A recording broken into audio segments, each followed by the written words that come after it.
দিনে দুপুরে ডাকাতি? হ্যাঁ? ভুল হয়ে গেছে গো বাবুরা, আর কোনোদিনও দিনের বেলায় চুরি করব না।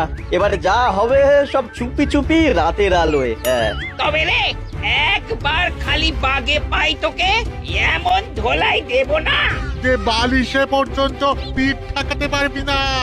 সর্বনাশ করেছে, এই যে সামনে পেছন দিকে একবারে ছেঁকে ধরেছে একদম। এই কি হবে এখন? গাছে উঠে পড়তে পারলে বাবাজিরা সহজে নাগাল পাবে না আর। হ্যাঁ পালানোর পথ নেই, ধরা তোমায় দিতেই হবে আজ। ও আগো, এ যে আকাশে বাতাসে চারিদিক থেকে ঘিরে ধরেছে গো। ওরে বাবা গো, কে আছো? এবারের মতো বাঁচিয়ে নাও গো। না গোপাল দাদা, ওই দামে কি ইলিশ হয়? হয় হয়, চেষ্টা করলেই হয়। সকাল সকাল গরিবের ওপর কি অত্যাচার শুরু করেছো গোপাল? আচ্ছা, দরদাম করাকে কি আজকাল অত্যাচার বলা হচ্ছে নাকি মন্ত্রী মশাই? ন্যায্য দামের চেয়ে কম দামে মাছ কিনছো, এটা কি ওর ওপর অত্যাচার নয়? হক কথা। এই দে ওই ইলিশখানা দে দেখি, কত দাম ওটার? হ্যাঁ চারা না মন্ত্রী মশাই? ব্যাস এইটুকু? আরে এত কম নিলে সংসার চালাবি কি করে রে? এই নে 8 আনা রাখ।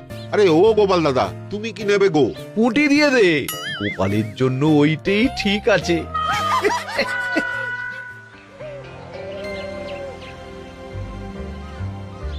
বাজার তো নয় যেন আগুন। দাও একটু জল দাও দেখি, খেয়ে প্রাণটা জুড়াই। পুঁটি মাছ কিনতেই এই অবস্থা, ইলিশ মাছ কিনতে বললে তবে কি করবে গো? ইস, ও মা গো, ইলিশের কথা শুনেই যে বিষম খেলে গো। এই জল খাও, জল খাও, জল খাও।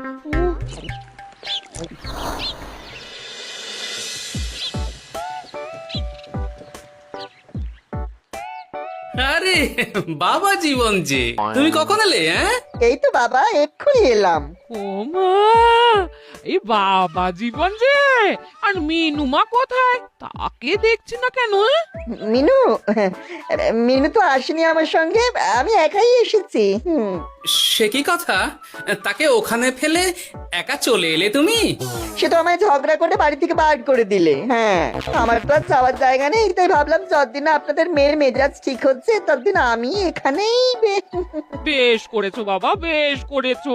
এ তো তোমারই বাড়ি গো, তোমার যখন ইচ্ছা হয় তখন আসবে। হ্যাঁ, কিন্তু মিনুমা তো এমন করে না কখনো। সেটাই তো আমিও ভাবছি, কি যে হলো হঠাৎ করে। একসাথে থাকলে অমন একটু আধটু হয়। তুমি কিছু চিন্তা করো না বাবা, সব ঠিক হয়ে যাবে। হ্যাঁ, আহা, তুমি এখানে দাঁড়িয়ে থাকলে কেন? যাও বাজার করে নিয়ে এসো। জামাই আমাদের কতদিন পরে এলো। হ্যাঁ, চেহারাটাও কেমন শুকনো লাগছে গো। আহা হা হা হা, রাতে কি খাবে বাবা? লম্বা চালের ভাত দিয়ে একটু পাঁঠার মাংস করে দিই। হ্যাঁ, ওই শুরু হয়ে গেল তো। সে তুমি যতই বিষম খাও না কেন, জামাই আমাদের পাঁঠার মাংস খাবেই খাবে, আমি বলে দিলাম। হ্যাঁ,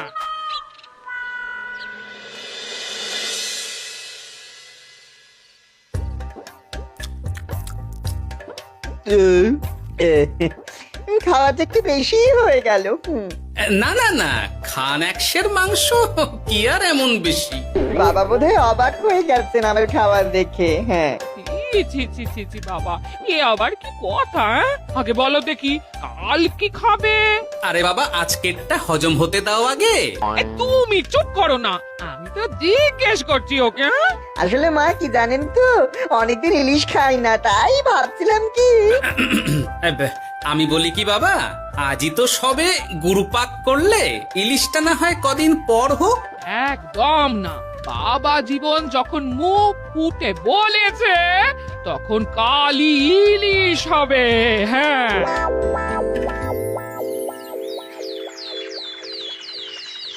গেছে যখন যাক, বেশি ভেবে আর কি হবে। তার চেয়ে বরং গিন্নি যদি একটু তেল ঝাল দিয়ে কষিয়ে রান্না করে, অনেকদিন পর জমিয়ে ইলিশ খাওয়া যাবে। কি এত একা একা ভাবেন বলুন তো বাবা শ্বশুর? ও বাবা, তুমি আবার উদয় হলে কোত্থেকে? শ্বশুর বাড়ি এসেছি বলে কি খালি হাতে বসে থাকবো নাকি? এই একটু বাজার করে নিয়ে এলাম তাই। বাহ বাহ বাহ বাহ বাহ বাহ, বাহ। কি বাজার করলে শুনি? তেমন কিছু না, ওই একটু চুনো মাছ আর কুমড়ো শাক। হ্যাঁ?